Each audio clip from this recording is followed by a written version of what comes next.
A throne sat empty. A god sat waiting until 3 ambitious mortals dared to claim it.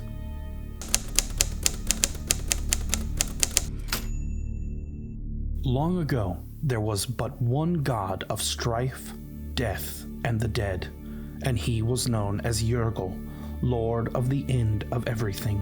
Jergal fomented and fed on the discord among mortals and deific entities alike. When beings slew each other in their quest for power or in their hatred, he welcomed them into his shadowy kingdom of eternal gloom. As all things died, everything came to him eventually, and over time he built a kingdom unchallenged by any other god. But he grew tired of his duties, for he knew them too well, and without a challenge there is nothing, and in nothingness there is only gloom. In such a state, the difference between absolute power and absolute powerlessness is undetectable. During this dark era arose 3 powerful mortals, Bane, Baal, and Merkul, who lusted after the power Jergal possessed.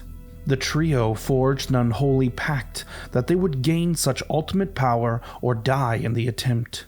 Over the length and breadth of the world they strode, seeking powerful magic and spells, and defying death at every turn. No matter what monster they confronted or what spells they braved, the 3 mortals emerged unscathed at every turn. Eventually, the trio journeyed into the Grey Waste and sought out the Castle of Bone.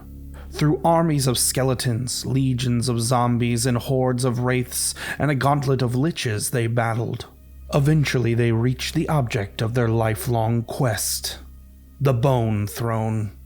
"I claim this throne of evil," Bane the tyrant shouted to Jergal. "I'll destroy you before you can raise a finger," threatened Baal the assassin. "And I shall imprison your essence for eternity," promised Merkul the necromancer. Jergal arose from his throne with a weary expression and said, "The throne is yours. I have grown weary of this empty power. Take it if you wish. I promise to serve and guide you as your seneschal until you grow comfortable with the position." Then, before the stunned trio could react, the Lord of the Dead asked, "Who among you shall rule?" The trio immediately fell into fighting among themselves, while Jergal looked on with indifference. When eventually it appeared that either they would all die of exhaustion or battle on for an eternity, the Lord of the End of Everything intervened. "After all you have sacrificed, would you come away with nothing? Why don't you divide the portfolios of the office by engaging in a game of skill for them?" asked Jergal. Bane, Baal, and Merkul considered the god's offer and agreed to it. So Jergal took the skulls of his 3 most powerful liches and gave them to the trio so they could compete in skull bowling. Each mortal rolled a skull across the Grey Waste, having agreed that the winner would be he who bowled the farthest.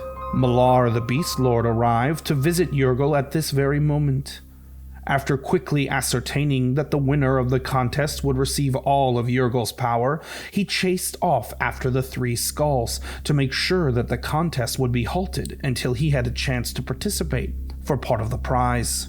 Bane, Baal, and Merkul again fell to fighting, as it was obvious their sport had been ruined. But again Jergal intervened.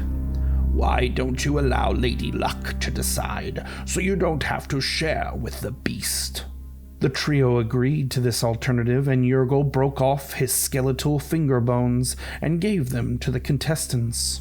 When Malar returned from chasing the skulls, he found that the trio had just finished a game of knucklebones. Bane cried out triumphantly, "As winner, I choose to rule for all eternity as the ultimate tyrant.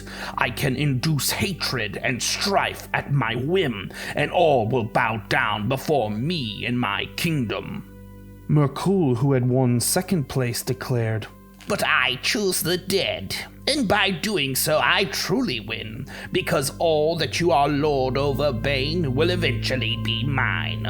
All things must die, even gods." Ball, who finished third, proclaimed, I choose death, and it is by my hand that all that you rule, Lord Bane, will eventually pass to Lord Mercoul. Both of you must pay honor to me and obey my wishes, since I can destroy your kingdom, Bane, by murdering your subjects, and I can starve your kingdom, Mercoul, by staying my hand.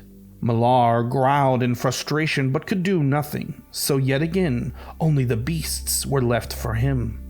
And Jergal merely smiled, for he had been delivered.